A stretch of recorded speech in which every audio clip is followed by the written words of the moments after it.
እኔ ደግሞ የሰማሁት ከጥበቡ ባሻገር ሽሮ ሜዳ ላይ ጨዋታ አዋቂ እንደሆንክም ሰማሁ።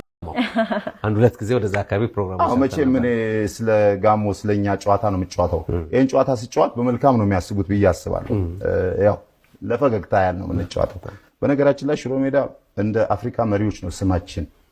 እንደ ኳስ ተጫዋች እንደ ሳዲዮ ማኔ ምናምን ለምሳሌ አሁን ላሾለሌ ደርዛ ደበዛ ጮሮ ጨፈቆ ከተቴ ካንኮ ካንኮ ካራ ካራቴ ይሄኛ ተፈርስ ነው።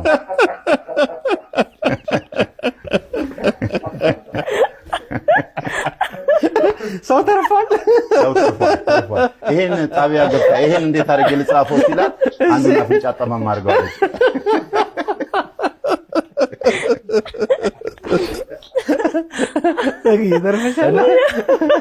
እና ጨዋታዎች አሉ። በለ ከጀመረ በለ ነው የሚያልቀው ነው ያባቱ ልጁ በለ ከጀመረ ለምሳሌ አሁን ላሾ ይልና ያባቱ ለሌ የኔ አባት ስም ለምሳሌ ማሩ ማኬ ነው የሚባለው ማ እንዲህ ይመታል። እንደዛ አይነት ነገር ከተቴ ካንኮ ካራቴ እንዳልኩ ነው ያው ያቺ ቦነስ አለች እንዳልኩ ነው።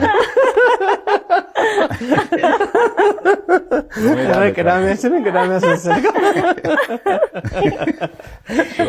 ከሽሮ ሜዳ መውጣት አልፈልግም። አንወጣም እንዴት ነው? አንዱ አባቱ ሞተው ማለት ነው። አገር ቤት ማለት አንደኛው አዲስ አበባ ለማዳ ነው። በቃ መጥቷል፣ እዚህ ሰልጥኗል ምናምን ነገር የኛ ሰው ነው። እና ልጁ ሁለት ልጅ ነው ያላቸው። አንደኛው ልጅ ይጠራ ተባለና ከአርባ ምንጭ አባቱን እንዲቀብር ተብሎ ተጠራ። እና በእኛ ባህል መሰረት እንግዲህ አባት ሲሞት ሱሪ ወይም ኮታቸውን ይዘህ እንዲህ ያልከው ለአባት ማስታወሻ ነው። እናት ስትሞት ደግሞ ቀሚሷን ይዘህ ታለቅሳለህ። እና በቃ ወደ ቀብር እየሄዱ ነው። የሀገር ቤቱ ልጅ ይዟል ሱሪ፣ አባቱን ሱሪ። ወይኔ አባዬ ይሄ ሰፊ ሱሪ ምን ላድርግ፣ ይሄ ሰፊ ሱሪ ምን ላድርግ ሲል አዲስ አበባ ያለው ልጅ አንተ ጎረቤት አፍ መከፈቻ ልታደርግ ነው? መኪና ሰፊ ጋር አስቀበል አትለብስ ማለት